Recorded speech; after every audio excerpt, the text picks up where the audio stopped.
Let's discuss fixed assets and why we treat them differently on your balance sheet. Let me explain with a story. Imagine a baker named Bob. Bob wants to open a new neighborhood bakery. He goes out and buys two things, 100 pounds of flour and a massive commercial-grade oven. Now, Bob uses the flour every single day. Within a month, it is completely gone, baked into delicious loaves of bread and sold to his happy customers. That flour is a short-term resource. We accountants call that a current asset. But what about the oven? Bob does not sell the oven to his customers, and it does not disappear after baking just one batch of bread. Instead, that heavy steel oven stays in his kitchen, working hard for him day after day, year after year, to help generate steady income.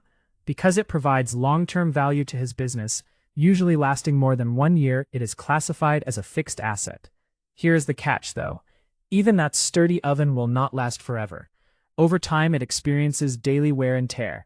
To reflect this, we slowly reduce its value on paper each year. This standard accounting process is called depreciation.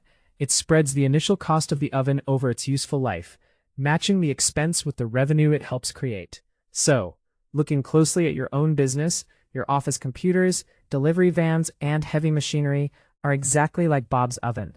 They are loyal tools building your future, which is why we record them as fixed assets.